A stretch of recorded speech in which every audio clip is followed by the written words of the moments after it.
이제 또 영상 하나 찍어 보겠습니다. 이번에는요, 외국인 근로자 사용 시 주의점을 알아보겠습니다. 그래서 요즘 외국인 근로자 많이 사용하시는데, 우리나라 경제가 출산율 낮아지고 해서 외국인 근로자 없이는 이제 안 돌아가죠. 그런데 사용 시 자칫하면 큰일 날 수가 있어요. 그래서 제가 노무사회자 행정사로서 핵심들만 알려드리겠습니다.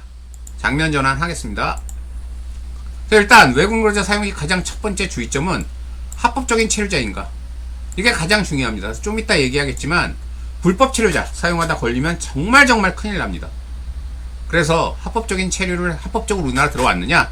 두 번째, 우리나라 들어왔어도 합법적으로 들어왔어도 체류 기간이 보통 정해져 있는데 그 기간 끝나면 또 검사를 심사를 받고 합법적으로 또 체류 기간 연장해야 되는데 그러지 않은 외국인들도 많이 있어요. 그래서 합법적으로 들어왔느냐, 체류 기간 연장 같은 건 제대로 했느냐, 이거를 꼭 출입국관리사무소 통해서 알아보시고, 그 다음에 취업할 수 있나. 상당수 분들이 우리나라 들어온 외국인들은 무조건 일할 수 있다 착각하시는데 생각하시는데 착각입니다. 우리나라 외국인이 들어올 때 받을 수 있는 비자가 수십 가지고 그 중에는 취업할 수 있는 게 있고 취업할 수 없는 게 있습니다. 그래서 예컨대 취업할 수 없는 외국인을 사용해도 당연히 엄청난 불이익이 사장님한테 주어집니다. 그래서 그 사람 비자 종류를 확인하시고 이게 취업할 수 있는 거냐, 그것도 꼭 출입국관리사무소에 확인하십시오. 그 다음에 이 일을 할 수 있나. 일만 할 수, 취업만 할 수 있는 게 중요한 게 아니고, 그게 전부가 아니고, 문제는 해당하는 일을 할 수 있나가 또 중요합니다. 그래서 비자마다 할 수 있는 일이, 취업은 할 수 있다 하더라도, 할 수 있는 일의 종류가 나눠져 있어요. 안 그러면 어떻게 됩니까? 우리나라 노동시장이 완전히 외국인들로 인해서 붕괴될 수도 있겠죠. 그래서 우리나라 들어올 때는 취업할 수 있느냐, 취업할 수 있다면 어떤 일을 할 수 있느냐, 이런 걸 세세하게 출입관리사무소가 정해서 이렇게 비자를 주기 때문에 그런 걸 꼭 이런 지금 말씀드린 사항들을 출입국관리사무소를 통해서 알아보시고, 그 다음에 출입국관리법의 무서움 좀 알아보겠습니다. 지금 출입국관리법 얘기를 했는데, 일단 우리나라 외국인이 들어올 때 관리하는 거는 출입국관리사무소가 관리하는데, 여기는 우리나라 공무원 행정조직이죠. 행정기관인데 여기는 어디 산하이냐면 법무부 소속입니다. 법무부 소속. 일단 법무부라니까 일단 무섭죠.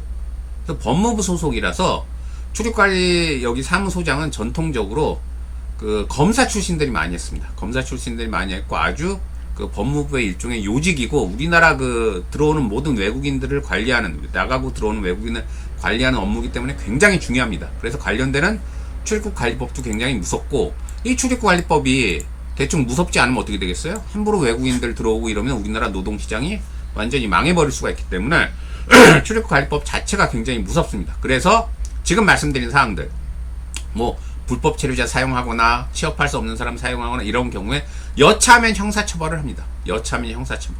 그래서 제가 노무사이기 때문에 노동법도 잘 아는데, 노동법 이런 거는 어디 소속이죠? 일반적인 근로자 사용하는 건 노동부 소속이죠. 그래서 그거는 이 출입관리법에 의하면은 관리법에 비해서는 상당히 오히려 가볍습니다. 그래서 우리가 일반적인 한국인, 같은 내국인, 한국인 사용하다 노동법적으로 문제가 돼도 아주 큰 불이익은 안 주어집니다. 물론 거기에 대한 손해배상을 해야 되거나 과태료가 물어지거나 이런 건 당연히 있고, 뭐 불법 해고면 다시 취업시켜야 되거나, 하지만 그게 전부인데, 출입국관리법, 이 외국인 잘못 사용하다 걸리면 단순한 노동법 위반과는 차원이 다른 그 형벌이 주어집니다. 그래서 웬만하면 형사처벌이고, 또 하나 노동법 위반은요, 어지간하면 뭐 고소 고발 사건 아니면 시정 기간을 또 줍니다. 이렇게 잘못됐는데 시정하세요 이래가지고 한 번 정도는 봐줍니다. 하지만 출입국관리법은 그런 거 없습니다. 출입국관리법은 한 번만 걸려도 바로 형사처벌 들어가기 때문에 그게 굉장히 무섭다는 거 말씀드리고, 그 다음에 은닉도피.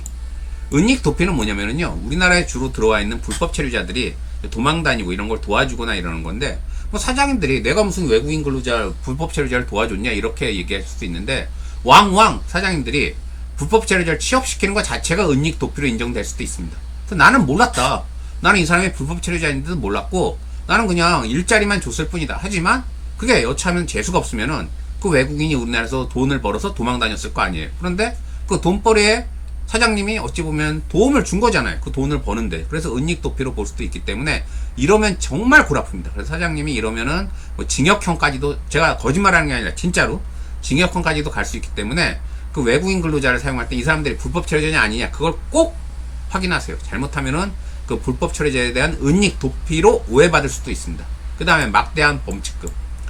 지금 말씀드린 대로 출입국관리법에 위반했을 경우에는 굉장히 큰 형사처벌이 떨어지는데, 그러면 사장님들 상당수가 몰라서 전과자가 될 수가 있잖아요. 그래서 그걸 막기 위해서 해당하는 벌금을 원래 몇백만 원 이상 줘야 되는데, 벌금은 좀 그렇고 범칙금으로 주자 이렇게 하는 수가 있습니다. 그래서 범칙금은 좀 자세히 설명하긴 그렇고 과태료 비슷하다고 보시면 됩니다. 그래서 엄밀히 따지면 과태료와 벌금의 중간선인데, 일단 중요한 건 전과는 아닙니다. 그래서 전과 대신에 돈 내고 끝내자 이겁니다. 돈 내고 끝내자. 그런데 문제는 액수가 엄청 막대해요. 엄청. 그래서 여러분 출입국관리법 실제 안에 시행규칙 시행령의 범칙금 부과 기준 찾아보시면 기본이 100만원 단위 이상입니다. 수백만원 수천만원도 엄청 많아요.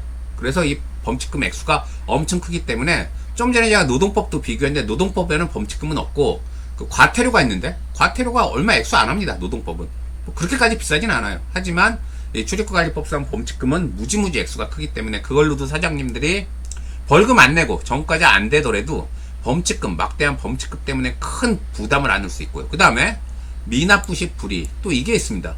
범칙금은 제가 아까 뭐라고 그랬어요? 좀 전에 그 형사처벌은 아니라고 그랬죠. 형사처벌 수단은 아니라고, 형벌은 아니라고, 일종의 과태료 비슷한 거라고. 그러면 또 사람들이 과태료 그거 나중에 내지 뭐 지금 안 내고 말지 뭐 이럴 수 있어요.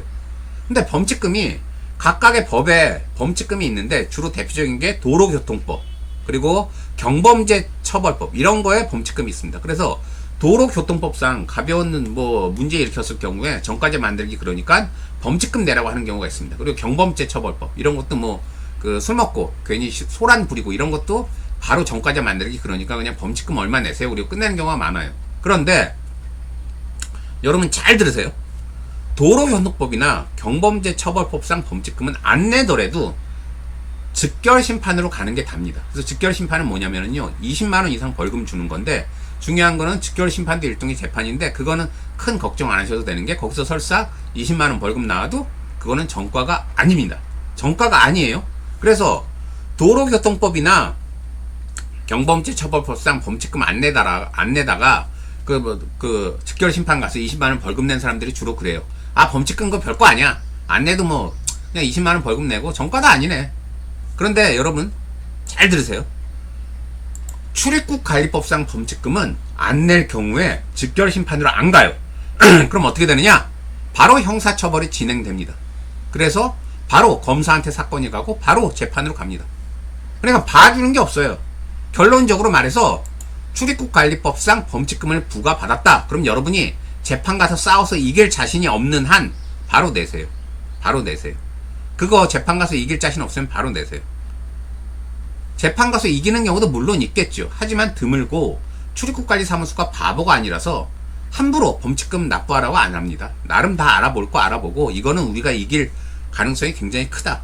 그럴 때 범칙금 납부하라고 합니다. 그래서 다시 말씀드리지만 범칙금은, 출입국관리법상 범칙금은 그 자체의 액수도 크고, 또 하나 안 냈을 때 다른 법에 의한 범칙금과는 다르게 바로 형사처벌 절차가 진행되니까 바로 내세요, 범칙금은. 그 다음에 외국인 근로자 사용 시 마지막 주의점은 해고나 무단결근 시에도 신고하세요. 우리나라 근로자 사용할 때는 어때요? 해고한다고 해서 뭐 신고해야 되나요? 아니에요. 신고 안 해도 돼요. 그 다음에 그 근로자가 무단결근한다고 신고해야 되나요? 신고할 필요 없어요. 그런데 외국인 근로자 사용할 땐 이런 사람들이 해고나 무단결근되고 나서 잠수 타고 불법 체류자가 될 가능성이 크기 때문에 외국인 근로자 사용 시에는 이 사람을 해고하거나 이 외국인 근로자가 무단결근할 때 출입국관리사무소 혹은 우리나라 노동청 혹은 고용센터에 꼭 신고하셔야 돼요. 이거 신고 안 해도 과태료 묻고 물게 되고 굉장히 액수가 큽니다. 그래서 지금까지 제가 그 외국인 근로자 사용 시에 대해서 여러분들에게 설명을 드렸는데, 이 외국인 근로자 여러분 사용 시에 이런 점들, 이것 말고도 조심해야 될 게 굉장히 많지만 핵심적인 거, 그리고 사장님들이 가장 많이 몰라서 고생하시는 거 위주로 설명했으니까는요, 외국인 근로자 사용 시에 조금이나마 도움이 되면 좋겠습니다. 감사합니다.